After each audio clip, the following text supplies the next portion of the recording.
Herzlich willkommen, liebe Zuseher, hier auf meinem Kanal. Ich freue mich sehr, dass Sie da sind. Es existieren so viele tolle Hunderassen und Mixe da draußen. Und jeder einzelne Hund ist etwas ganz Besonderes. Bei einigen Ländern kommen mir immer sofort eine ganz bestimmte Hundekategorie in den Sinn. Bei Deutschland wären das die Kategorie der Gebrauchshunde. Wir sollten uns alle einig sein, dass Deutschland die Creme de la Creme der Gebrauchshunde hervorgebracht hat, allgemein gesehen, oder? Ich glaube, das passt so. Ja. Bei Großbritannien fallen mir immer sofort die Terrier ein, also die Briten dominieren diese Kategorie ohne Zweifel. Ich glaube, da sind wir uns einig. Die Amerikaner mit ihren Farmhunden wie den American Bulldog oder den American Staffordshire Terrier, nicht zu vergessen den fantastischen Catahoula Leopard Dog. Doch auch Indien weckt in mir sofort das Bild ganz typischer Hunde. Zumeist schlanke, formschöne und sehr leistungsfähige Jagd- und Wachhunde gibt es dort, die sich als Rasse in Indien durchgesetzt haben. Ja, über einen dieser tollen Hunde möchte ich heute in diesem Video sprechen, und zwar über den Kombai Dog, auch genannt indischer Bärenhund. Toller Hund. Bis gleich.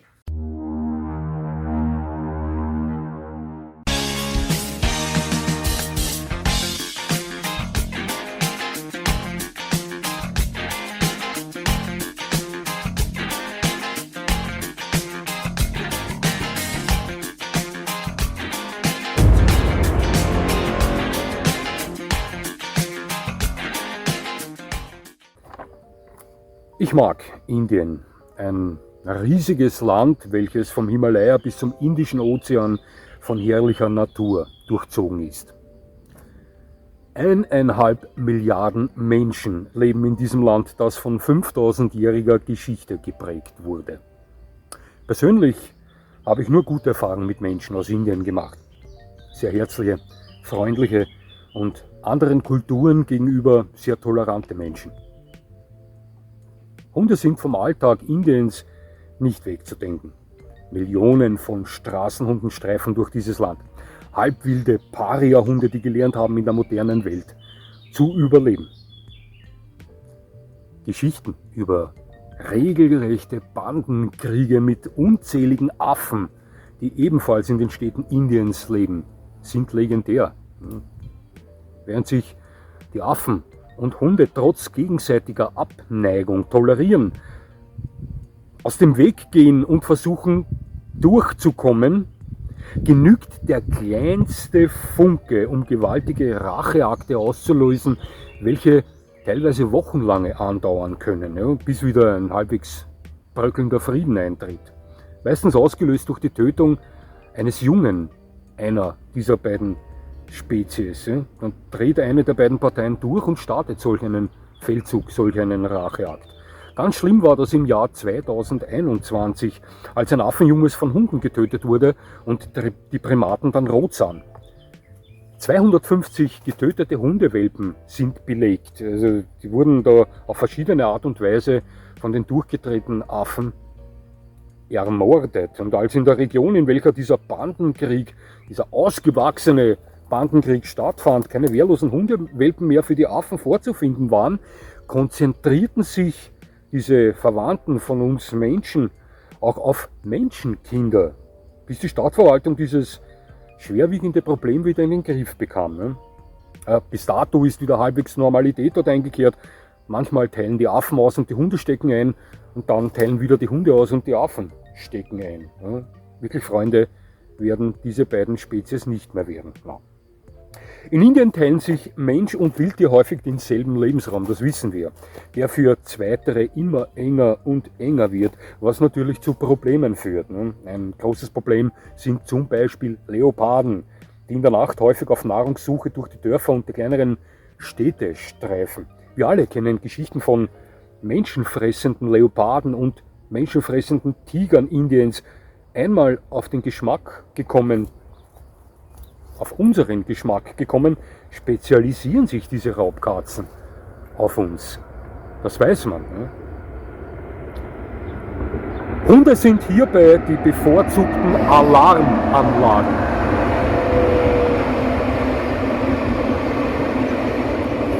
bevorzugten Alarmanlagen der dort lebenden Menschen, obwohl selbst häufig im Schlaf überrumpelt als Beute mitgenommen, gelingt es indischen Hunden in größerer Anzahl immer und immer wieder, Leoparden zu melden, zu stellen und zu vertreiben. Und hier kommt der Combat Dog ins Spiel. Dieser Hund stammt aus der Region Tamil Nadu in Südindien und wurde ursprünglich vom indischen Königshaus zur Jagd auf den indischen Faulbären entwickelt, daher auch der Begriff indischer Bärenhund. Der indische Faulbär, ein kräftiger, grimmiger Räuber, der es häufig auch mit Tigern aufnimmt und diese in die Flucht schlagen kann. Da sah ich schon einige Videos diesbezüglich. Mit diesem Bären ist nicht zu spaßen. Doch auch für die Jagd auf den Leoparden kam der Combat Dog zum Einsatz. Wenn eine dieser Raubkatzen wiederholt Fiederbauern riss, setzte man diese Hunde auf sie an. Der Combat Dog nahm die Spur auf und jagte den Leoparden in der Meute bis zur Erschöpfung. Müde Katzen wie der Leopard bäumen dann auf und suchen auf diese Weise ihr Heil. Von mehreren wütenden Combat Dogs belagert war der Leopard dann in der Falle und wurde letztendlich dann von den menschlichen Jägern erlegt. Bauern hielten den indischen Bärenhund in ihren Dörfern, um nach nahrungssuchenden Raubtieren zuvorzukommen. Räuber wie einzelne Hyänen hatten gegen eine Bande Combat Dogs absolut keine Chance und flüchteten oder wurden von den Hunden getötet. Und tatsächlich gibt es Aufzeichnungen, welche davon berichten, dass auch einzelne Combat Dogs den Mut besaßen, sich alleine gegen diese übermächtigen Gegner in die Schlacht zu werfen, in welcher sie häufig ihr Leben verloren.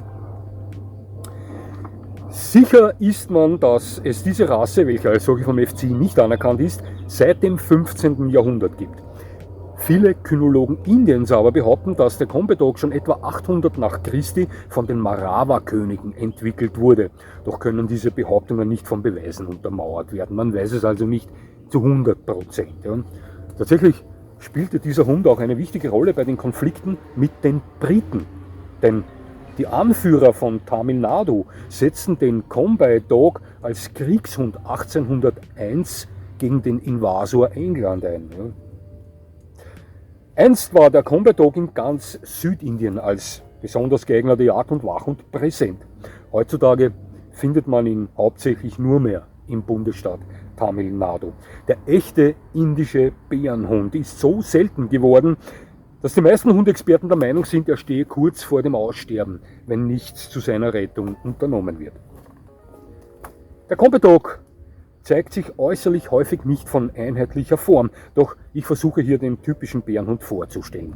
Er ist ein mittelgroßer, schlanker, aber sehr muskulöser Hund, besitzt kurzes Fell, zumeist von rötlich-brauner Farbe und weist manchmal einen Ridge am Rücken auf, so wie der Thai Ridgeback und der Rhodesian Ridgeback. Dieser Hund gilt als besonders hart und leistungsfähig und man sagt ihm nach, dass er selbst bei größter Hitze noch Vollgas geben kann, wo andere Hunde schon längst in Hitzetod gestorben wären. Sein Charakter wird sehr gut beschrieben. Der Combat Dog soll extrem familienbezogen sein und die Gesellschaft seiner Familie brauchen. Alleine auf sich gestellt verkümmert sein Wesen völlig. Seine Treuheit ist legendär, Fremden gegenüber ist er von Natur aus sehr misstrauisch. Und gleichzeitig betont man aber auch seine Wildheit. Der echte indische Bärenhund kennt nur eine Richtung und diese ist vorwärts. Dieser Hund wird seit Jahrhunderten als Wachhund gehalten. Eine Sache, welche gewisse Vererbungsgenetik an den Tag bringt, auch wenn viele das von ihnen nicht hören möchten.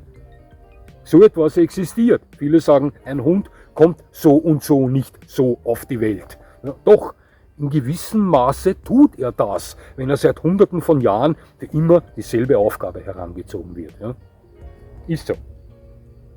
Der Combat Dog ist ein überdurchschnittlich guter Wachhund, dem man nachsagt, dass er keinen Moment zögert, Hyänen, Leoparden oder Bären, welche sich blicken lassen, anzugreifen und den Biss eindringenden Menschen gegenüber schon gar nicht scheut.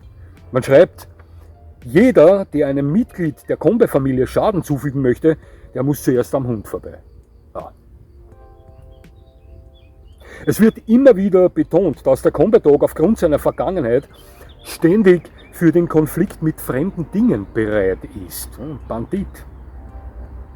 Hunderte Jahre lang Jagd und Schutz auf und vor den gefährlichsten Raubtieren der Welt haben das Wesen dieses Hundes geprägt. Das spiegelt sich auch bei Begegnungen mit fremden Artgenossen wider, denn hier kann er recht unangenehm werden. Während er mit ihm zusammen aufgewachsenen Hunden Harmonie schenkt im Zusammenleben. Der indische Bärenhund ist ein äußerst sportlicher und aktiver Hund, der eine große Menge an Bewegung benötigt. Bei diesem Hund treten garantiert Verhaltensprobleme auf, wenn er nicht genügend Auslastung bekommt. Destruktivität oder Hyperaktivität in Form von übermäßigen Bällen oder Ähnlichem können hier hervortreten. Ja, so steht es geschrieben. Schauen Sie, dieser Hund zählt zur Kategorie der absolut seltenen Exoten und ich gehe stark davon aus, dass noch keiner meiner Zuseher, inklusive mir, schon mal jemals einen echten Combat Dog live gesehen hat. Ja, und dennoch macht es mir wahnsinnig viel Spaß, von solchen Hunden zu berichten. Ist so, ja. Vielleicht sind Sie irgendwann mal in der Region von Tamil Nadu. Vielleicht schaffen Sie es, solch einen Hund zu erwerben und vielleicht schaffen Sie es, irgendwie solch einen Hund mit nach Hause zu nehmen. Wenn Sie das schaffen, dann garantiere ich Ihnen, haben Sie mit diesem Hund einen Wachhund der Extraklasse erhalten. Einen Hund, der Sie charakterlich und körperlich auf höchstem Niveau fordern wird, auf allerhöchstem Niveau fordern wird. Ja, was Ihnen zu verstehen geben soll, dass dieser Hund zwar fantastisch ist, aber auch eine gewaltige Herausforderung darstellen würde. Ja, ganz klar. Nun, ja, so viel zum indischen Bärenhund, ein beeindruckender Hund. Es gibt einige solche Perlen unter den Hunderassen da draußen. Nochmal, alle unsere Hunde sind einzigartig und sind fantastisch, aber es gibt schon, wie soll ich sagen, ziemlich spannende Geschichten über diverse Rassen, die man eher selten zu Gesicht bekommt oder von denen man eher weniger häufig zu hören bekommt. Ich würde behaupten, der Combat Dog ist solch ein Hund. Nun, so viel zum indischen Bärenhund. Und das soll nicht der letzte indische Hund auf meinem Kanal gewesen sein. Die haben nämlich einige Kapazunder zu bieten und auch die möchte ich demnächst bringen. Ja, schöne Hunde dabei, tolle Hunde dabei. Ja, es hat mich sehr gefreut, dass Sie mir zugesehen haben. Ich würde mich natürlich freuen, wenn Sie mir weiterhin zusehen und jetzt wünsche ich Ihnen noch einen schönen Tag. Das war's schon wieder.